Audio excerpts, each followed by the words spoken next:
हरे कृष्णा दोस्तों। आज का विषय है माफ कर दो। आइए देखते हैं कैसे। एक राज्य में एक राजा था। वो राज्य की बड़े अच्छे से देखरेख किया करता था।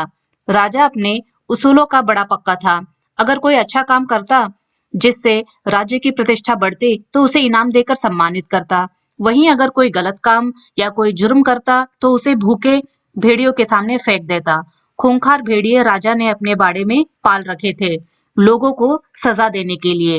राजा की इस सजा देने की बात से लोग बड़े परेशान थे। लोग सोचते क्या करें, राजा को गुस्सा बड़ा आता है। राजा का एक मंत्री था जिस पर राजा बड़ा भरोसा करता। मंत्री भी यही सोचता कि क्या उपाय किया जाए जिससे राजा का गुस्सा कम हो और राजा माफ करना सीखे।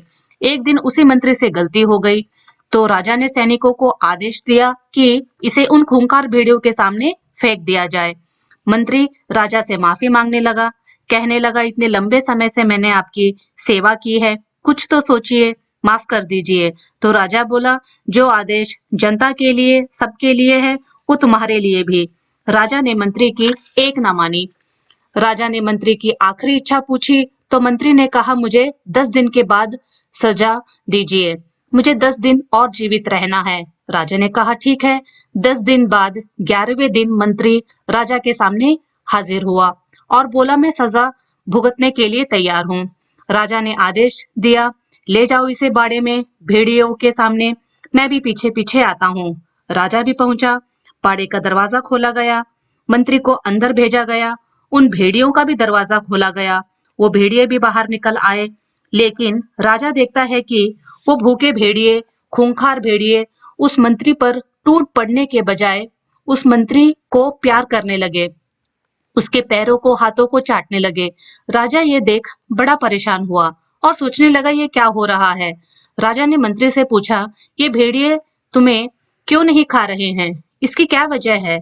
तो मंत्री ने समझाया, मैंने आपसे 10 दिन मांगे थे, उन 10 दिनों में मैंने इन भेड़ियों की बड़ी सेवा की, इन्हें खिलाया पिलाया नहलाया, इनकी बड़े अच्छे से देखभाल की। उन 10 दिनों में इनका स्वभाव मेरे लिए बदल गया। लेकिन राजा जी, मैं आपकी इतने लंबे समय से, इतने वर्षों से आपकी सेवा कर रहा हूँ, आपको मुझ पर इतना गुस्सा आ गया कि आपने मुझे मौत की सजा सुना दी। ये सब देखकर, ये सब सुनकर राजा को अपनी गलती का एहसास हो गया और उसने मंत्री को माफ कर दिया। तो दोस्तों, हमारे जीवन में ऐसे कितने लोग हैं जिन्होंने हमारे लिए बहुत कुछ किया है, लेकिन एक जहां उन्होंने कोई गलती की, हम उन्हें ऐसे देखने लगते हैं कि उन्होंने कोई बड़ा पाप किया हो। तो दोस्तों, माफ कर दो, माफ करना सीखो। तो दोस्तों, खुश रहिए, मुस्कुराते हुए रहिए और तब तक हरे कृष्णा।